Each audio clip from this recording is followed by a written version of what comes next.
Hello, everyone. Welcome back to NFTCON. I am so excited to be here today with Pplpleasr. I've been watching her work, and we bring her up all the time on the podcast. I'm Josh Kriger, co-host of Edge of NFT, which I do with Ethan Janney and Jeff Kelly. We interview the leaders in the space about what's happening next, and that changes by the second. So we always have something fun to talk about. And it's been a minute since we connected. Good to see you again. Hi, good to see you again too. Well, you really don't need an introduction at this point. Number 4 on Fortune's list of most influential people in the space. But for those of you that haven't had a chance to get to know you, give them a little bit of your background. Yeah, so I have been working in like 3D animation and visual effects for quite some time now. And then starting from last year, I started contributing my skills, specifically more doing animations in the DeFi space. And then so that's kind of how I got involved as a contributor in crypto, because previously in 2017, I was only a passive investor and then never actively contributed to the space until last summer. And that's also when I discovered NFTs and DeFi. And then so after collaborating with numerous protocols, this past March, I think most people know me from the Uniswap V3 animation that I did, which then we auctioned off as an NFT that ended up selling for over $500,000. Then I donated to charity. And and then so many things have happened this summer. I helped, worked with Linda and a team to crowdfund for the Ethereum documentary using my NFTs, and also did that collaboration with Fortune. So designed the cover of their August-September issue, and also did an NFT drop for that. And yeah, it's been pretty busy since. Yeah, you definitely busy. It's interesting. So I'm in Los Angeles, which feels like one of the NFT hubs, and you're in London. Is that where you're normally based? No, so I'm probably normally based in New York, but right now I'm in London because I just was speaking at Token 2049. It's like a crypto conference out in London. So yeah. Cool. Another big NFT space, but it sounds like it's been easier to collaborate in a post-COVID world with the world of digital art and NFTs, and that you've had a chance to work with people all over the globe. Would you attribute that to sort of the NFT movement, or COVID-19 sort of people being more flexible with global collaboration, or a little bit of both? I definitely think that it's accelerated. And I think the bull run partially for crypto was also affected by COVID for sure. And yeah, so now I think since COVID, like a lot of people have realized that, they don't need to be in the office. And so, a lot of people have adopted this sort of nomadic lifestyle. And also, yeah, so it's kind of like this back and forth cycle where COVID accelerated things with crypto, but then people working in crypto often are just fully, online or remote. So then it allows you to be like nomadic, which is a part of COVID anyway. And yeah. Totally. Well, let's start from the beginning. What was the first NFT project you came across, and what were your initial thoughts on it? I mean, probably CryptoKitties. Yeah. I've definitely, that was one of the first ones that I came across, and I think I didn't think that much of it at the time, but I don't know. I haven't thought much of a lot of things. I like, for example, in 2017, I like passed on Bitcoin and Ethereum because I thought that I can find the next like gem that's like not as expensive or something. So it's like hard to say, but yeah, I think CryptoKitties was like one of the first NFT projects I came from. But when I really started taking NFTs seriously, it was, like I said, like last summer during DeFi summer. What was like the aha moment? I think the aha moment was when I realized that a lot of these people initially buying NFTs, especially last summer, were people who were mostly crypto native, and so they were like very willing to spend crypto as an or ETH, even in the sense that more so than, because it's like when you think of NFT numbers, it's so ridiculous. Like, selling anything for half an ETH is probably not that big of a deal these days. But in the real life, that's like, on any day, like at least like like $1,500 or something, right? And so, but I realized that I think the aha moment was when I fully integrated into, being like a crypto ecosystem person where I'm like earning crypto and spending crypto. And I realized that people are no longer really thinking in terms of US dollars anymore. And so I think the aha moment was sort of this fully transitional phase into not just on chain, but into the digital realm where people are only spending digital currencies as well as, owning digital assets. I'm going to extrapolate what you said for a moment. And the aha moment, I like the sound effects in the background there. That was like, yeah. Very moment. Dramatic. So behind me is my girlfriend's work around her brother's thesis, for his neuroscience PhD. And the amount of work that's gone into this piece of art in this series has been mind-blowing to me to see her working on this every weekend for so long. And I think historically speaking, society has not valued sort of the effort that goes into art, whether it's digital or physical. And it sounds like what you're saying is that because of people's sort of willingness to sort of trade based on an ETH peg, it's sort of, there's this moment where art can now be valued appropriately, and there's more price elasticity and flexibility where, how many times have you been to a museum where someone's like, oh, I can make that, right? And it's just, but did you think about it for like 4 years, and does it represent so much more than what's on the paper? And do you know how much effort it takes to do multiple layers and all that important stuff?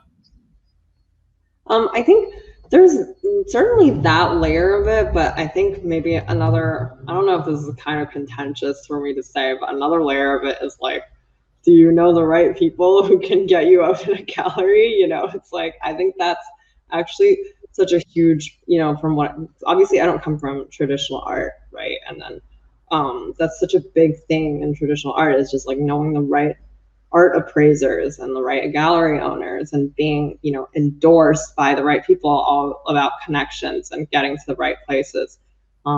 Since art is so subjective, and like you said, a lot of the pieces aren't necessarily like the most hyper realistic painting that seems technically difficult. So then when you get to that stage, it's based on a lot of other factors. And then I've seen that carry over to NFTs as well.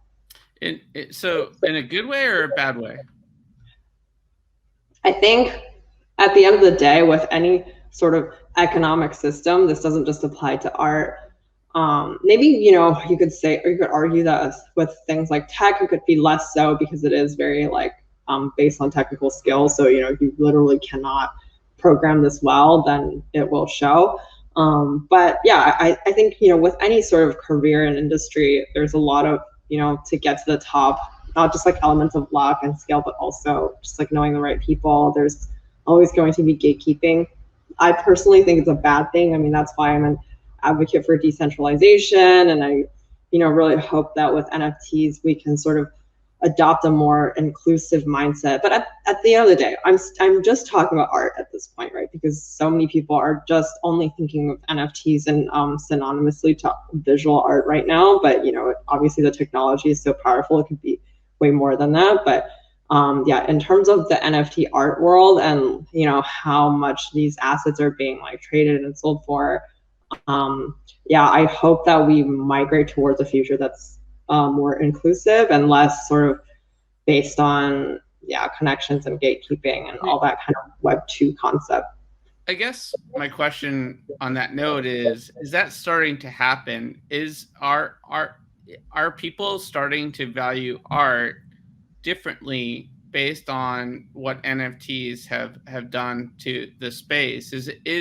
Are things opening up? You see Gary Vee and other folks really, and yourself, trying to really prop up new artists. I had a conversation with Nicole Buffett the other day where her goal is to find artist that no one has ever found before, where she just finds their work beautiful. Is that happening across the board, or is there still this sort of social proof component that's like essential?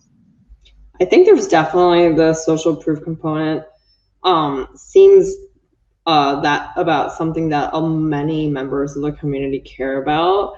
I mean, something that I've always talked about, which I think would be a really interesting concept, which no one has done yet, but would be like if you had an NFT site where there's no like information on any of the artists and it's just the art itself, and then there's like maybe the price or something, and then you just buy it purely because you like the art and not because you think that this is going to be an investment.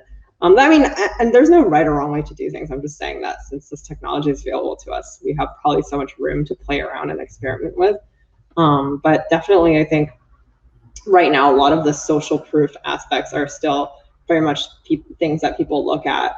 And, I don't think there's any like right or wrong, because if you're buying something, it's kind of like, I don't know, if I was like going to go outside to a clothing store and like I want to know that this is a good brand as opposed to like a Costco brand or something, you know what I mean? But not to say that any single one person is a Costco brand, but they have really good smoked salmon at Costco. That's my thing.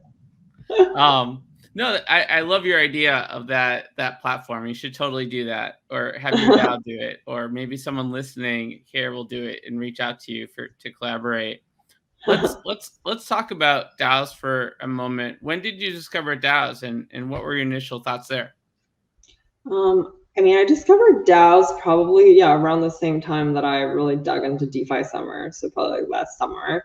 But I didn't really sort of start looking into them until obviously when PleasrDAO happened. And I think that they really, I don't know, they really like helped kick off a DAO summer, as people call it. Like basically I think after PleasrDAO formed, there was just like a huge like sort of alignment of attention towards DAOs, which I thought was really cool. And then, but that's also including myself, around the time that I really started to look into what a DAO means, like what is it capable of, and why they could be important. Yeah, I did some research, and art DAOs have been around, right? Like this isn't something that was just invented this year. I guess in sort of going through this process, what have you learned about how to create a high performing, high impact DAO that sort of brings the community along and sort of is able to sort of deal with disagreements in a sort of healthy way? Like what have you learned along the way? I think that, well, even still now, everybody is still learning, including myself and I think several members. And I feel like the most important things I've learned is about being organized. Or, I think in the beginning, a lot of people were, at least within PleasrDAO, were very, very optimistic, because it is comprised of so many prominent members of the crypto and DeFi space, right? Like there's like several, like founders and just like prominent builders.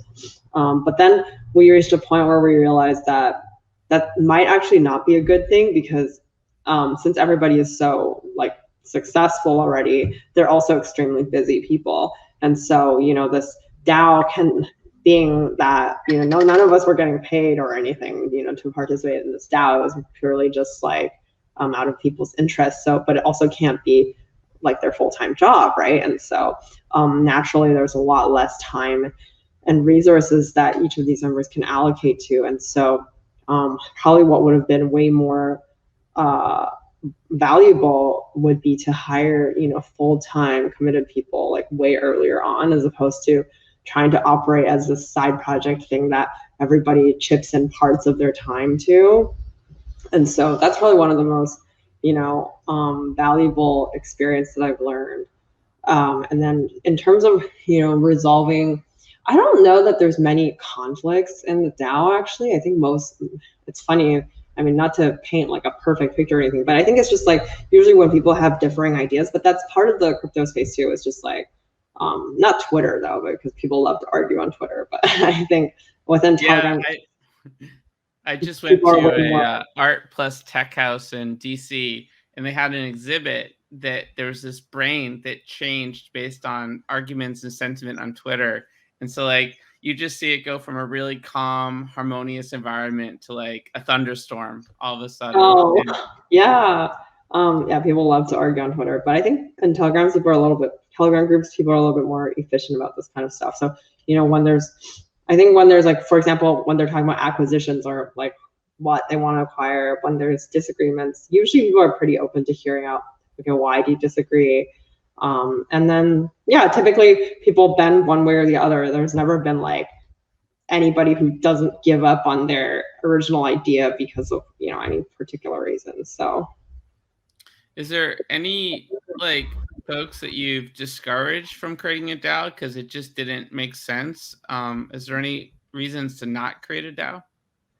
I think there are many reasons to not create a DAO. I mean, first of all, yeah, like I said, it's a new type of structure, right? So I wouldn't say it's like the easiest organizational structure to navigate, especially because it's supposed to be flat and democratic. So for example, just in a hypothetical situation, if you see somebody that you could think is not like, let's say, super competent in the DAO, it's not like anybody is the CEO or the boss, so that they can have a say to like fire, like nobody can be fired, you know what I mean? And so I definitely feel like if anybody is going to create a DAO, don't create one just for the sake of it being a DAO. I think you need to sort of really look into why does it need to be decentralized? Why does it need to be on chain?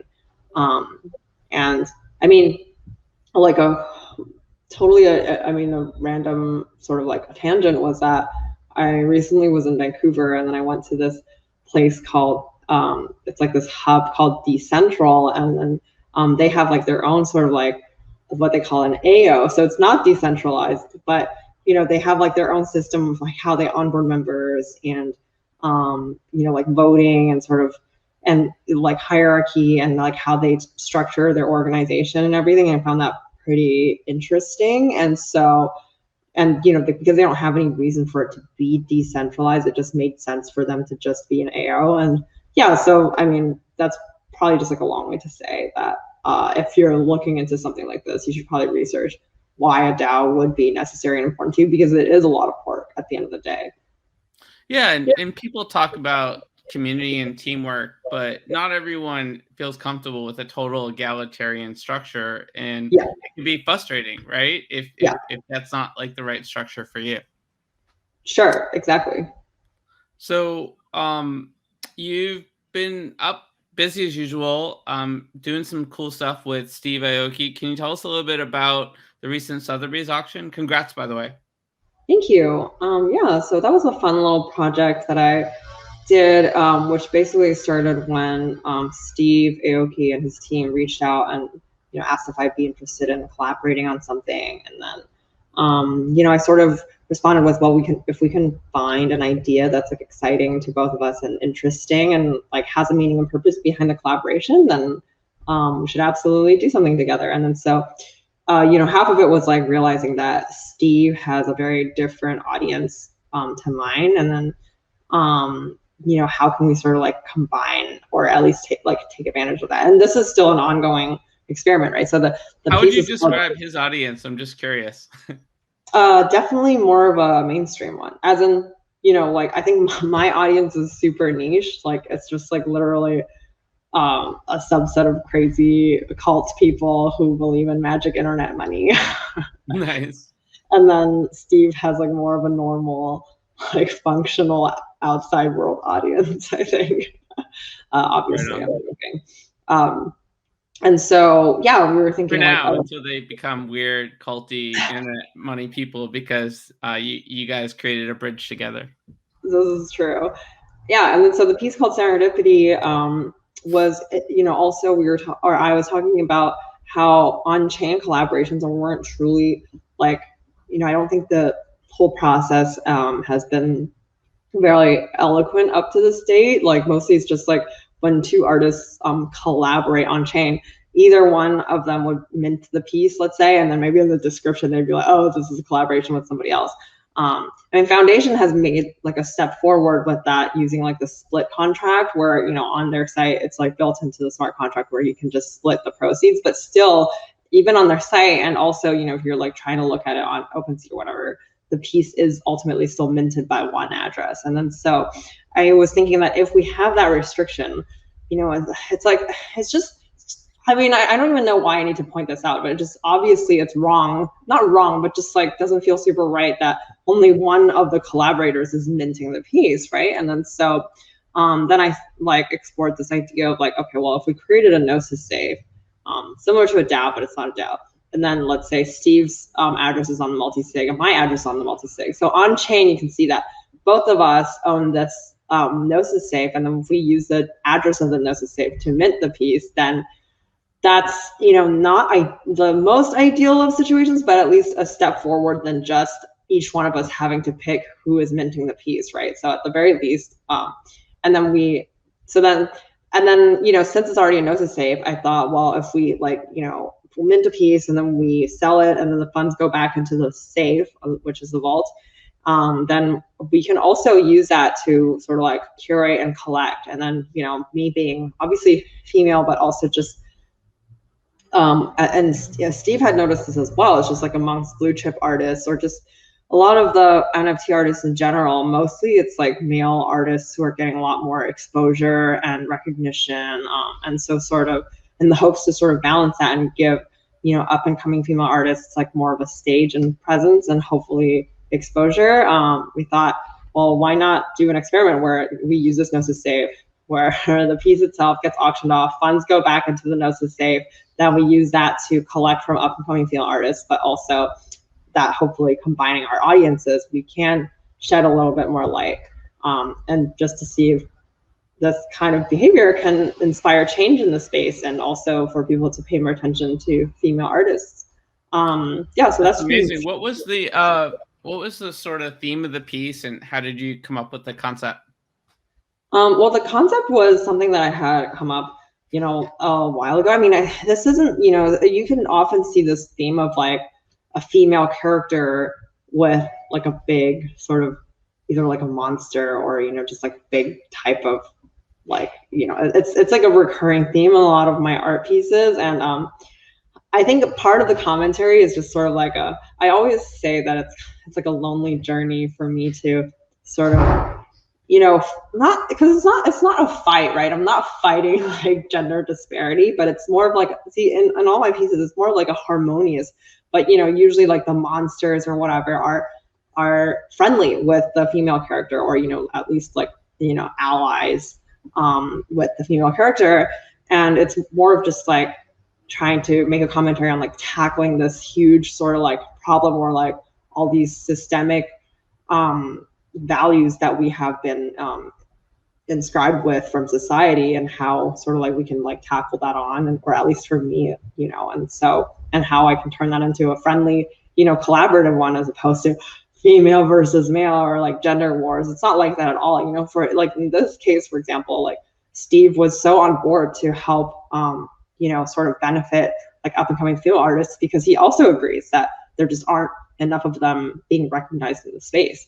And so, it's not like an antagonizing relationship. It's like a collaborative one where we both agree on this value and want to push it forward. Well, let's take a moment to give some up and coming female artists a shout out. Who are you seeing in the space that you're excited about? So I mean, the girl who makes the like bull market girlfriends that I saw recently was really good. Let me find her actual handle on Twitter because I think she deserves a shout. Oh, it's Chris K_NFT. She's doing some really cool stuff. And then, I mean, there's some other ones that I personally like to collect from. I mean, me and Steve actually both follow this female artist. Her Instagram handle is Zoe Winters X. She's like doing some cool stuff, so we'll probably look at maybe collecting some stuff from her. Obviously, I think World of Women deserves a shout out. It's a cool project. Are you okay with the World of Women copycat projects where they're getting more punk or I've seen like more projects like that recently. I think it's all fun, right? Yeah, I mean, look, it's like if there's like scan punks or like cool cat spin-offs, like I don't see why, I think it should be a form of flattery if there's like a spin-off of your NFT series, you know what I mean? Totally. Yeah, and then I think maybe a few other ones that I want to shout out there was one that I recently found. She's doing cool stuff for sushi. Her name is her handle is Mochi NFT, like MOCHI NFT. Very cute. There's another female artist that she does art for CoinGecko that I really like as well. I've collected a bunch of her like Pokemon drawings. They're so cute. And it's like totally a collectible. Like I think she should sell more of them. What's her name? Her handle is IVHSY. All right, some good alpha intel for folks that want to support female artists. Let's give these artists some love. We only have a few more minutes just to take a step back. You talked about sort of social impact and values-based decision making on this stuff. We've got sort of Ethereum as the 60,000-pound gorilla in terms of minting, and you have these exciting new chains like Avalanche and Solana. Phantom is going to do some minting as well. What are your how do you look at like the different platforms to mint and where things are going in terms of thinking about environmental factors? Stacks, of course, is using recycled Bitcoin energy. How do you look at that side of the space at this moment and where it's going? I think with anything in life can always be better. And but at this point, I think, it's just a matter of like picking your poison, right? I don't know, like a lot of people obviously target NFTs as a commentary on like energy consumption. But, I don't know, for example, like I personally, like I don't eat meat, and I haven't like consumed any like meat or animal products for like 8 years now, because like that's bad for the environment, so it's like if people are so concerned about the environment, like related to NFTs, then why don't you also stop eating meat or something? And at the end of the day, like we are all just like doing the best we can, and hopefully there are new technologies that come up that help sort of like reduce that, but also a lot of the numbers and stats out there are just plain wrong. So and at the end of the day, like also it's like all these like regular consumer goods that we're looking at, like t-shirts and how they're manufactured, where they come from, like making a cup of coffee, like there's so many things that impact the environment or just have sort of negative carbon footprints that are associated with it.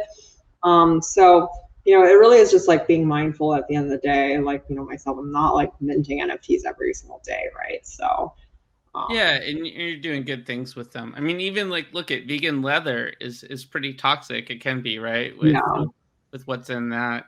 Are you gonna test out some of the new protocols, like and try to mint on them? Maybe. I honestly haven't had time to just like really look into it, but yeah, I'm always about like testing new things and exploring and stuff. So it should be fun. Cool. Well, where can folks go to keep up with your new adventures? I mostly live on Twitter nowadays. Sometimes Instagram, but mostly Twitter. Twitter is Pplpleasr1, and then Instagram is just Pplpleasr. There you go. Well, my handle, guys, is at Josh Kriger. I'm also mainly on Twitter, and most of the content that we do is through our handle for Edge of NFT, at Edge of NFT. We're doing all sorts of fun stuff coming up. We finally have our first project that we just announced, Living Trees, sort of pollinating the ecosystem we're excited about. And you can subscribe to our newsletter at edgeofnft.com. We've given away maybe $30,000 of NFTs, I think, in the last few months. And, our social media manager, Gail, has a good time with that. She feels like Miss Santa Claus every day. So that's amazing and wholesome. Yeah, totally. This was so fun. Look forward to seeing you in real life at one of these events now that it's event season, and wish you the best with all your amazing work. Thank you.